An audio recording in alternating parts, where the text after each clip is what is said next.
You're listening to the DCAU Review, hosted by Cal and Liam. Streaming on Apple Podcasts, Google Podcasts, Spotify, and at DCAUreview.com. Now, here's today's episode. Welcome, everybody, to episode 77 of the DCAU Review. I am your host, Cal, and with me, as he always is, our other host, Liam. Liam, we are in our final episode of the month for celebrating our month of Superman here in the month of October. And we have an excellent, very fun episode to discuss today. It's a pseudo-sequel to our episode from 2 weeks ago, or 3 weeks ago, rather, that we kicked off the month with. Very excited to cover this one today. Yeah, this is a fun one. Definitely remembered being so excited when this episode premiered on Kids WB when we were young. The episode in question, of course, being Heavy Metal, the DCAU debut of Steel. Of course, we had the debut of John Henry Irons a few weeks ago, as you mentioned, when we reviewed Prototype. But here we have the first appearance of him in the full costume, hammer, laser, gauntlet, and all that. All in all his glory. And yeah, as you mentioned, it's a really fun episode. Yeah, regrettably, this is the only appearance for him in the Superman animated series. We don't get any other appearances by him, which is a bit of a bummer, especially based on how much we enjoy this episode, of course. So Heavy Metal debuted originally back, Liam, on November 8th, 1997. So that would put us in just a couple weeks here. Would be 22 years shy of the debut here on the Kids WB, as you mentioned. And we do have some returning cast and all that we'll cover in the voice actors. But why don't you, as we always do, kick us off with the IMDb synopsis to give our listeners an idea, if they haven't seen this episode in a while, what it covers. Of course, and this is the synopsis for Heavy Metal, as I mentioned, written by Hilary J. Bader and directed by Kurt Gaeta. And that synopsis reads as such. John Henry Irons must give his equipment a trial by fire as Steel to help Superman oppose Metallo. There you go. So that's a little bit of a spoiler there, as we don't find out initially until a couple minutes into the episode that the main villain is indeed Metallo. It's a bit of a surprise reveal. Now, before we jump into plot here, we have not covered the last episode that Metallo appeared in. I believe is that Action Figures? I believe that's what it's called. I believe it's Action Figures. We have not covered that here yet on the DCAU review. Basically what that entails, the synopsis from what I recall, is Metallo is discovered on this island with these two kids, and there's a volcano, and he has amnesia. This takes place after he is drowned at the bottom of the ocean, falling off of Lex's yacht in the original episode that we did cover back in the archives at DCAUreview.com. But so he's washed up on this shore. He doesn't remember. He kind of acts like a superhero on this until he remembers who he is, and he and Superman have this battle. Superman leaves him buried beneath this lava. Yeah, he basically throws him into the volcano, and as the lava dries, he's basically, you see the shell of Metallo sort of encrusted in this, now hardened rock. So that brings us to the plot of this week's episode, Liam. Let's talk about that plot. I had a hard time finding things in it that I didn't like. There's an Intergang plot woven in. Intergang is robbing banks, and it's being covered on the local news. There is a bank robbery that happens. Superman is nowhere to be found for some reason, but this bank robbery happens to be in the same. We see Clark Kent watching the news. Okay. At the Daily That's Planet. true. That's true. But yeah, it's not clear as to why it takes him. It's quite a few minutes into the episode before Superman actually makes an appearance. So that gives us an opportunity to witness Steel, and John Henry Irons is working on his prototype suit with his niece Natasha, and they're sitting there discussing how the improvements made to the prototype suit are going to work. Shortly thereafter, John Henry Irons decides he's going to go out and target practice, and just so happens that Metallo, who is yet to be revealed as Metallo, and the Intergang buddies with him drive past, and foil the police, and John Henry Irons decides he's going to step in and be the hero at that point, and that is when we get the reveal. Superman comes in and sort of saves his bacon as the Intergang agents are about to kill him. Yeah. And then the third Intergang agent reveals himself to be none other than Metallo, and a battle ensues. And what did you think of the plot overall? I think it's a really fun. It's not overly complicated, and as you mentioned, there is some happenstance. We have that Intergang and Metallo just so happen to rob a bank in John Henry Irons' neighborhood. Sure. Or the fact, like you said, that Superman is kind of absent until a certain point in the episode, so that John Henry Irons has a reason to sort of go out with his wrist laser to try and stop them at first before Superman comes on the scene. But overall, it's like I said, so it's pretty straightforward, but I think it's really, really fun, and it all makes sense. They explain, and maybe we get to some of this in visuals, but they explain that Metallo has also been upgraded by some of the technology that Intergang uses, which, does that mean he's a little bit apocalyptian now? Could be, right? That's where they get most of their technology. This is pre-apocalypse now. Okay.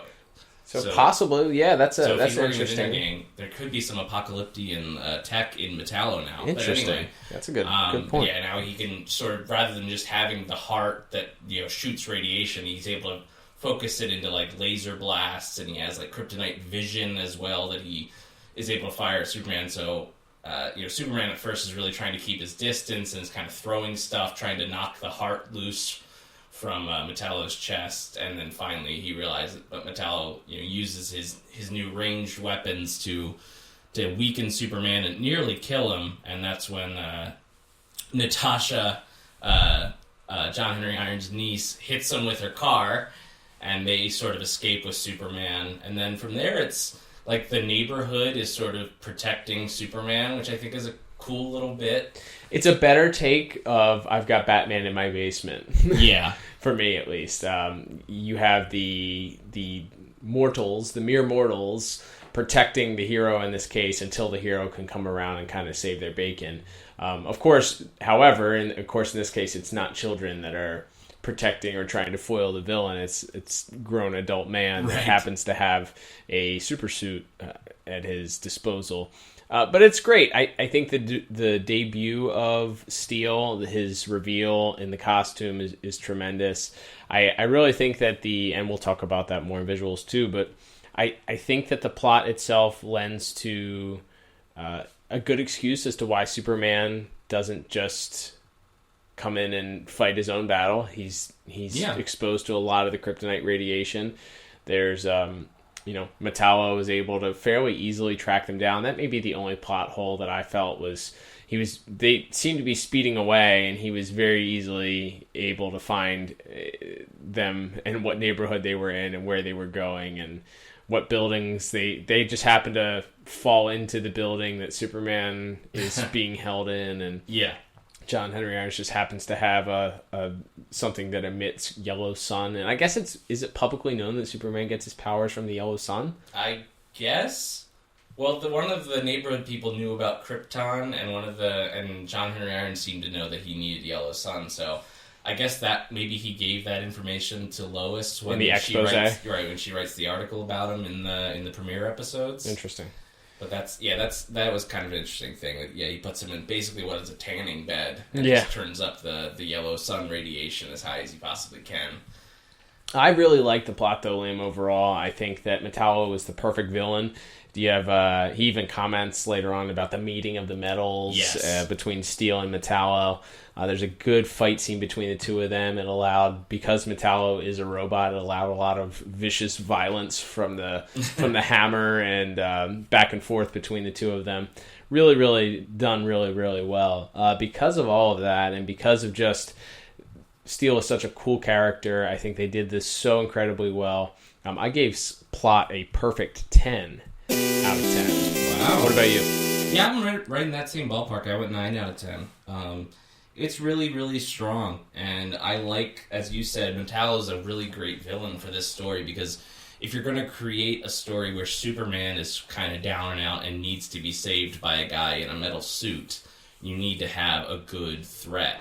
And Metallo is definitely fits that bill. And I always liked it. It felt like, other than maybe like a dark side, it always felt like Metallo was maybe one of the more personal rivals to Superman. Like, there's more of a deeper hatred than someone like Livewire or Parasite or even Toyman or somebody like that. It always felt like, for whatever reason, maybe because of the Kryptonite heart and everything, and maybe because he's one of the first villains we meet in the whole series, but it always felt like Metallo is just like, he's just a little bit more vicious when it comes to trying to kill Superman. And seeing not only John Henry Irons but his niece and all these other people in the neighborhood sort of stand up to protect Superman, I also thought was a nice touch. So yeah, really a really well written episode all around. I agree. And one last thing on the plot I would say is that they did a really good job of not making Steel seem like a Iron Man ripoff. Yeah. At no point did I think that, man, that's a very similar thing to Iron Man. Mm-hmm. It's not like he's this rich billionaire genius that has created this super suit. He's clearly, if he owns that warehouse, he might be well enough to do. He was an employee of LexCorp, but at the same time, he lives with it sounds like he lives with his grandmom, and to take care of her and his niece, and he developed this suit as a way to help Superman as opposed for his own personal gain or for defense. He's kind of the anti-Iron Man. He didn't create the suit in order to take advantage of defense contracts. So at no point did I think he felt like a Iron Man ripoff, especially in this episode. So kudos to them for writing a character very well. All right, Liam, let's move on to our next category, which is going to be animation and visuals. So many good visuals, animation in this episode. What were your thoughts on animation visuals as a whole? It's awesome, and I guess we can start here with the Steel suit, because that's the coolest part. Yep. So I was a huge fan of the Steel character in the comics. When I was very young, was kind of right during the height of the death and return of Superman, reign of the Supermen story in the comics. There was so much merchandise from that stuff. Yep. And one of my favorite toys when I was a kid, a big action figure guy, still am. Yep, still are. We both still are. Was my Steel action figure. Mm-hmm. And that Steel is a little bit different. The Steel in the comics originally, because part of the story was that all these people are trying to fill the role of Superman. So he had the big S on his chest, and he had a big red cape. Mm-hmm. Still had the hammer and the wrist laser and the big metal suit, but it was more of he was trying to fill the role of Superman. So I like that they didn't necessarily go that route. They didn't give him the cape. They didn't give him the big S on his chest. So they let him kind of be a little bit more of his own character. And it also, I think, lends to it that this is still, theoretically, at least when the episode starts, he's still not quite finished with it yet. Right. So maybe he would have put more designs on it or painted it a different color or something, but it was time to field test it. Yeah. So I love the design. I think it's really sleek, and as you mentioned, it really doesn't look like an Iron Man suit or anything like that at all. Yep. The hammer's cool, because I like the wrist gauntlet. Yep. You had one interesting thought, which is the way his mouth and face moves in the metal mask. Yeah, I'm a little confused as how, if it's supposed to be, especially the helmet, is one solid piece. You see him, the very first scene of the opening scene of the episode is him pulling this metal helmet out of, like, being forged out of steel or metal or iron or whatever the suit is supposed to be made of. You would think steel, right? You would think steel, right? So he pulls it out of the hot whatever, I don't know, whatever, the forge, I guess, from being forged. And so clearly it's one piece. It's a metal helmet. However, yes, it's a cartoon, and yes, it's animation, but nitpicking, the mask can show expression. So it's a little bit like the Batman eyes in the Batman mask. Like, how does the Batman, how do, like, when Batman squints at something, how do the eyes of the costume move with him, you know? With this, I don't think the eyes do much expression as much as it is the mouth, smiling, grimacing, talking when he's moving. Yeah. That's a little bit odd. And trying to picture that in, like, a live-action movie is like, would you just paint his face silver and, like, cut out where the lips are? Like, it's very, very strange. That's nitpicking, but that's what we do here sometimes, is nitpick. Yeah, that's my one complaint or one oddity about the whole thing. I think that if you look at Justice League Unlimited and how they did Red Tornado, where Red Tornado's mouth doesn't move at all, maybe that would be a little bit too creepy, or it would be a little bit too odd. You want to be able to show that this is a human man as opposed to a robot. Mm-hmm. But at the same time, it did leave me scratching my head and thinking for a second there. Yeah, I would agree with that. Some of the other visuals in the episode, I really like the way Metallo's new powers work. As we mentioned in plot, he can shoot beams out of his chest and out of his eyes now, so he's more of a ranged threat. Like we mentioned, Superman can't just kind of keep his distance, and obviously didn't know Metallo was... That's the other thing that I like, and this is more of a plot detail, but he didn't know Metallo was... And at the start of the episode, you're like, why is it a secret? Why is it Metallo wearing the Intergang mask, pretending not to be Metallo? And it's kind of a plot reason, I think. It's because Superman wouldn't have needed to get the anti-kryptonite suit. Right. So that the episode could happen. Because if he knew it was Metallo, he would have gone and gotten the suit. Right. So they actually had a good reason for him. Because that's always the thing when kryptonite comes into any episode. You're like, why isn't he wearing the suit? Right. Well, in this one, they actually had a really good reason for it. But I like the way that Metallo's new powers were visualized. And as you mentioned, the fight between Metallo and Steel, it's very vicious. There's like... he's throwing knees and like elbows and like hard shots, and it's because one guy's in a big metal armor and the other guy's just a robot, so you could be a little more violent, I guess. Throwing each other through walls and yeah, it's. I mean, the hammer comes into play as well. Yeah, there's a lot of great visuals. I think the standout for me is definitely the Steel suit as a whole. I think that one other nitpicking thing, there was sort of an inconsistency for Natasha. Sometimes her eyes were white, sometimes they weren't white. And we've talked about that before. There are some characters, for whatever reason, they don't color the whites of their eyes in, and that's fine. But it needs to be consistent. If you're not going to do the whites of the eyes, then don't do the whites of the eyes. There was a couple scenes where she didn't have the whites of her eyes filled in. It just kind of stood out to me. Overall, very well done. I think that final battle between Steel and Metallo stands out as the best part of the episode. I went very strong with a 9 out of 10 for animation. What about you? Yeah, I went with a perfect 10 out of 10. Nice. Yeah, I think it's just such a fun episode for all the reasons we mentioned, and they really, I thought, took advantage of having this new character with this really unique look. The final bit where he stops Metallo by throwing the hammer and it smashes the kryptonite chunk in his chest, and Metallo flies through a wall in sort of slow motion and falls to the ground. Really, really, really cool and atmospheric stuff. Absolutely. Yeah, that's a great final shot there as well. Plus, it's great that it didn't undercut Steel as the hero. Steel is portrayed as the person saving Superman throughout this entire episode. Yeah. And we talked about it back when we reviewed Prototype on episode 74, which you can hear on DCAUreview.com or wherever you listen to podcasts. But the idea that Superman looked as this prototype suit and talked to John Henry Irons, having somebody to help him out. Yeah. And then this episode, he fulfills that completely. He helps. Superman needed help in order to be able, basically, to live, because Metallo was on the verge of killing him. And speaking of that, there was a cool visual, that scene where Metallo is about to kill Superman. There's a green glow in the hole, from the radiation of the kryptonite heart.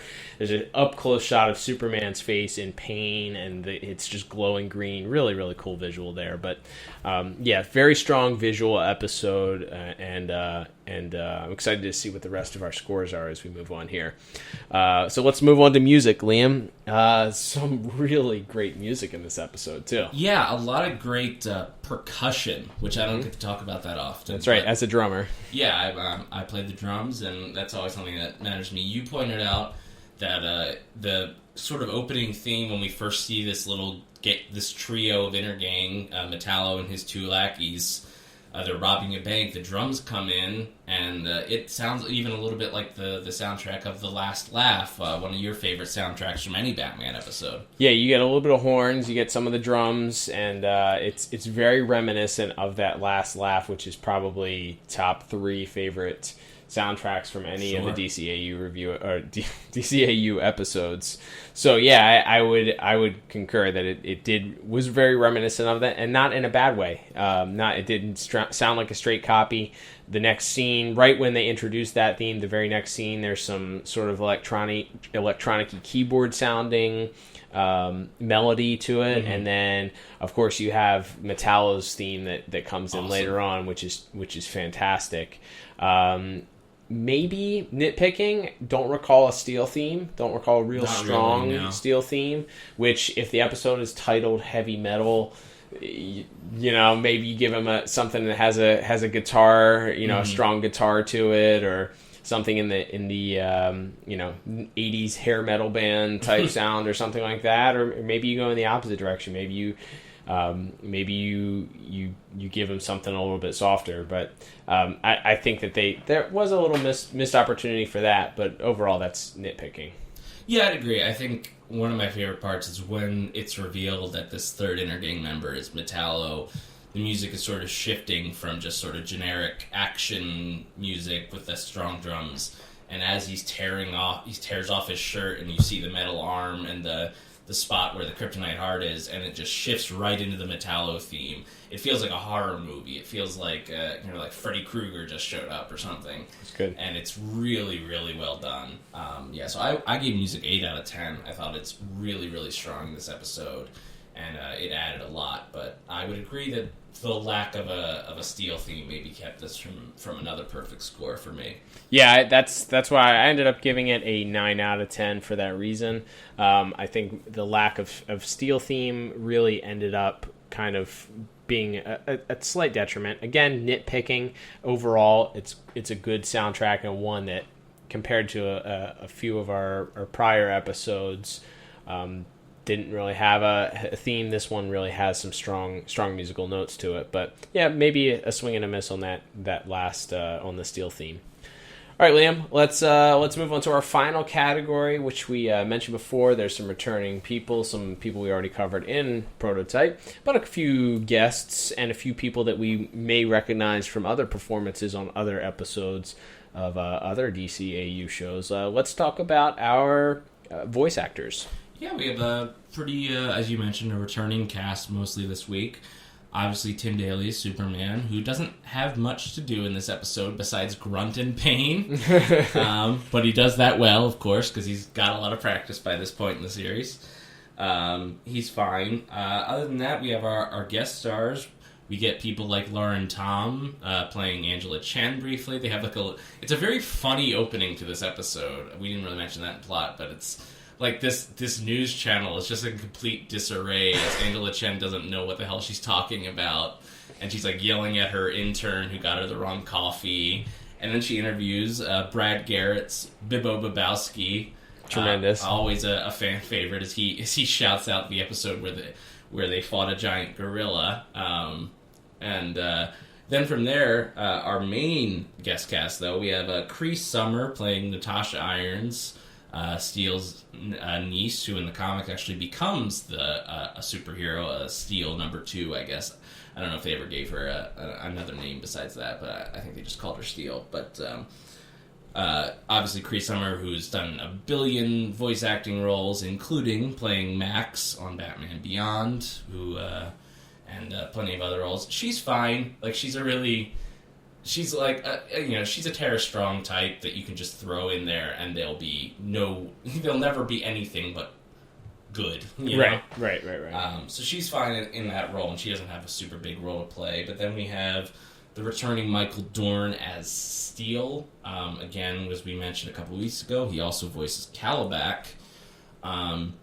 He's very good in this episode. He does have kind of a monotone voice in this, and I don't know if this is his normal speaking voice, but I do think he gives a good performance here, and he is able to sort of communicate the expediency, the need for to move quickly, like when they're trying to smuggle Superman into his workshop to get him away from Metallo. So I think he does a pretty good job. And then, of course, we have Malcolm McDowell returning as Metallo, and as we talked about when we reviewed The Way of All Flesh, he is clearly he's a theater. He's I think first and foremost a theater actor, and he certainly has a very grandiose, over the top, very dramatic performance. But again, for what I talked about in plot, where this feud between him and Superman that goes on throughout this series feels so personal that I think I like him being this almost Shakespearean villain here to terrorize not just Superman but an entire neighborhood of people. Agreed, and I think it plays off well because you have Clancy Brown's Lex Luthor as Superman's main arch nemesis, obviously, and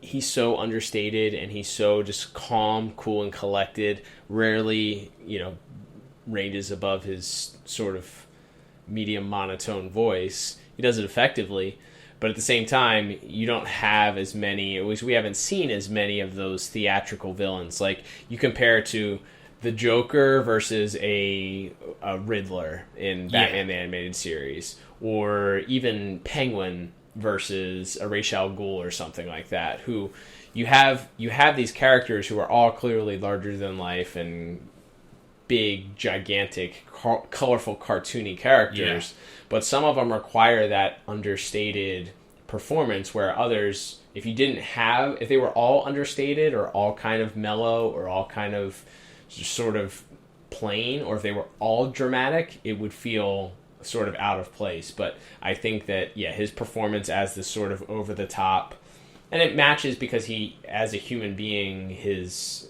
when he was John Corbin, that was his sort of general way he carried himself. So, I think the fact that carries over to him, even though he's this robotic creature, to have that maniacal, insane type, over-the-top Shakespearean delivery, as you called it, is really, really good.